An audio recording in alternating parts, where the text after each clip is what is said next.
What? The Japanese have really outdone themselves this time. Recently, some internet users noticed a huge billboard on the streets of Shibuya, in Tokyo, promoting a website. But what's curious is the type of website being advertised. It specializes in connecting married men and women for extramarital relationships. A dating site exclusively for married people? Just putting those words together already sounds absurd, doesn't it? The billboard read, "Have you ever tried living for yourself, at least once?" In other words, the message implied that one's official husband or wife wasn't a personal choice, and that cheating would be the true way to live for oneself and seek real love. In the comments, many people said they were shocked, but after realizing it was Japan, everything made sense. After all, anyone who watches Japanese dramas knows, the theme of infidelity is practically common. Everyone probably remembers Hiragao, Love in the Afternoon, a very popular series from a few years ago whose central theme was precisely adultery. And in recent years, scenes of cheating, or even entire shows based on this theme, have become increasingly frequent.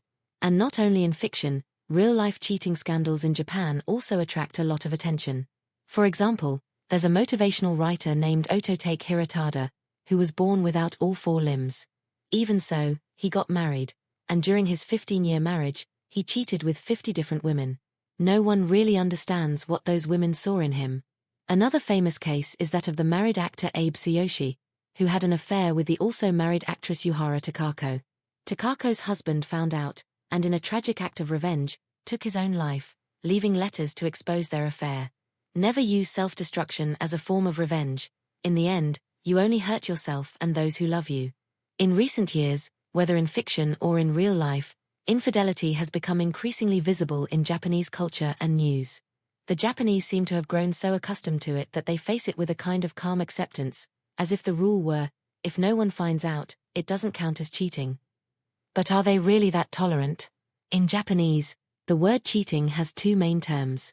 Furring refers to a serious, ongoing extramarital affair between married people. Uwaki is lighter and can include anything from flirting to a passing thought or fantasy. In Japanese, lover is said as ijin, which also literally means beloved person. This has even caused misunderstandings. Once, a Chinese man introduced his wife to a Japanese friend by saying, "This is my ijin." The Japanese friend was shocked. What? Are Chinese people that open? Introducing your mistress in front of everyone. There are also typically Japanese terms like fuzoku, which refers to the adult entertainment industry, and seifia, short for sex friend. Friends who meet casually for physical relationships without emotional involvement. In short, Japan's infidelity ecosystem is quite diverse. But do they really care about being cheated on?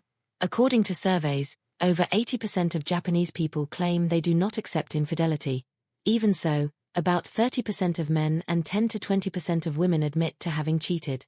But keep in mind, these numbers come from surveys, and in a society that values appearances and saving face, it's easy to imagine that many people lie. In practice, many say I'd never tolerate cheating, but they do. They say I'd never cheat, but they still do it. The real numbers are probably much higher. Moreover, many Japanese men have double standards. They believe that going out with other women just for fun doesn't count as cheating, it's just socializing, there are no feelings involved. But if their girlfriend or wife consumes adult content made for women, they immediately feel betrayed. So why does Japan have such a high infidelity rate? 1. Extreme social repression.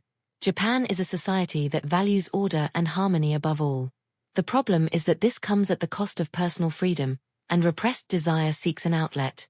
Hence the pleasure of transgression, the thrill of doing something forbidden. The more you are repressed, the more exciting it becomes to break the rule. 2. Loveless marriages. Many couples marry out of social convention, fear of criticism, or financial reasons. Since divorce is still frowned upon, they remain together without affection and end up seeking outside what's missing inside, saying they're living for themselves. 3. Legalized pleasure industry. Escort services, hostess bars, and companion clubs are all legal in Japan, which makes infidelity seem even more normalized. 4. Media influence. Censorship in Japanese entertainment is among the most lenient in the world. Movies, anime, and TV dramas frequently explore themes of infidelity, especially late-night dramas and erotic manga, NTR. With so much exposure, the audience slowly becomes desensitized. 5. Revenge cheating.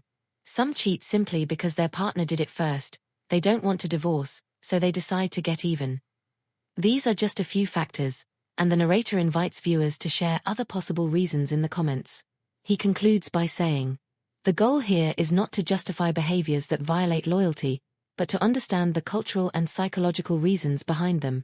In any culture, what truly sustains a relationship is respect, fidelity, and mutual responsibility." 也要分情况。不是他们常说吗？就是精神出轨比身体出轨更重要，更严重。对，我也是这么觉得的。因为精神出轨就拉不回来了呀。其实我不知道你有没有听说过，就是大家都说男的就是结了婚之后，然后男的如果出轨了的话，其实还是很容易回归家庭的。但是女的出轨了的话，基本上都很难回归家庭。你知道为什么吗？因为女生是很难精神跟肉体的情感分开的，但男生可以，男生可以把上半身跟下半身分开。你可以吗？我不可以，我没尝试过，我不知道。而且很多女生她可能有一些女生她可能也觉得我只是玩一玩，但是女生大部分玩着玩着都会动感情，男生不一定。男生反而我觉得是越玩越没感情了。对，我觉得你一旦是动感情了，就是一旦他对别人动感情了，那你们的感情肯定是玩完了，肯定不管你愿不愿意原谅他，总之你这段感情基本上是挽回不回来。我觉得女生其实挺专一的，她喜欢一个人的时候只能喜欢一个人，所以她一旦在外面有了喜欢的人，她没有办法再把那份爱再放在家里。对，其实我以前也上学的时候我也遇到过，就是我谈着男朋友，然后我喜欢上别人了，但是我当时真的，因为我那时候男朋友谈了挺久的，我谈了3年多，我其实是挺不想分手，或者说我周围的人其实都不建议我分手，大家都来劝我，但是怎么说呢，我心里面过不去，我觉得我已经喜欢别人了，我心里面不干净了，你知道吗？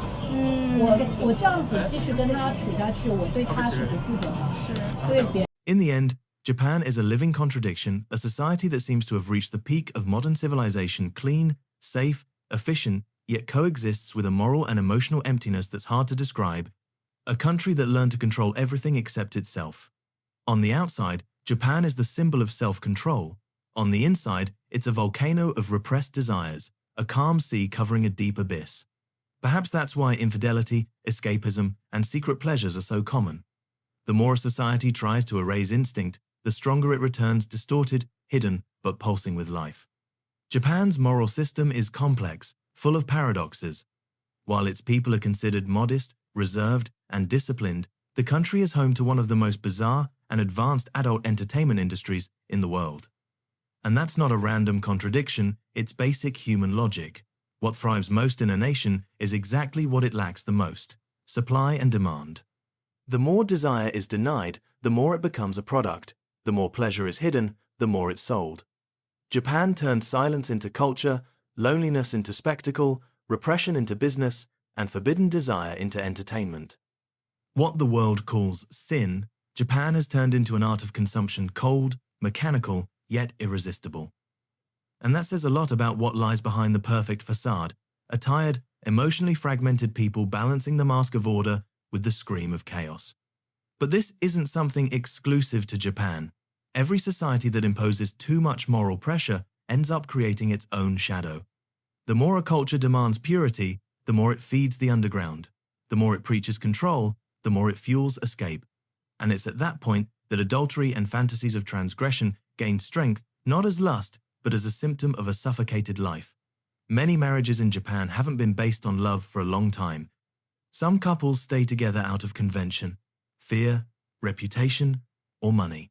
Since divorce is still seen as failure, cheating becomes the possible freedom inside a social prison, a silent way of saying, I still exist. But what begins as escape ends up becoming a trap. Pleasure turns into guilt, freedom turns into a mask, and the result is a generation living between duty and desire, belonging to neither. The most curious part is that in a country that values harmony so deeply, chaos is everywhere just disguised. Japan's moral system is hard to grasp. Its adult entertainment industry is bizarre and highly developed, while its people are known for being shy, modest, and restrained. But it makes sense. What prospers the most in a market is exactly what the soul of a people lacks: supply and demand. Repression creates the product. Repressed desire becomes business. And Japan has become the ultimate example of that. A country that sells what it forbids, consumes what it condemns, and profits from what it pretends doesn't exist. At its core, Japanese infidelity isn't about sex, it's about loneliness. It's about the pressure to live correctly, the weight of being perfect, the fear of failure. It's about a society that values the collective so much that it has forgotten the individual. When the self disappears, love becomes formality, and loyalty becomes a signed contract. Maybe the real problem isn't cheating, it's the lack of sincerity, the difficulty of looking in the mirror and admitting what one feels. When everything is appearance, truth becomes taboo. And perhaps, in Japan, the greatest act of rebellion isn't cheating, it's being honest. Because fidelity isn't a duty, it's a choice to remain true even when lying would be easier. And that choice doesn't belong to any culture, it belongs to the human being. Japan, with all its order and technology, shows what happens when a society tries to erase what is too human. You can polish your face, straighten your posture, suppress your desire, but the heart will always find a way to escape, even if it's into the shadows. In the end, Japan isn't a mystery, it's a mirror. A reflection of what all of us would become if we pushed perfection to the extreme and forgot the essential truth, that to feel is also to live. True love, whether for another or for yourself, isn't born from fear or guilt. It's born from the courage to be authentic, even in a world that demands masks. If you enjoyed this video, leave a like, it really helps the channel grow. And if you want to see more analyses like this, with a critical and different perspective on Japan, Asia, and human behavior, subscribe to the channel and turn on notifications. See you in the next video.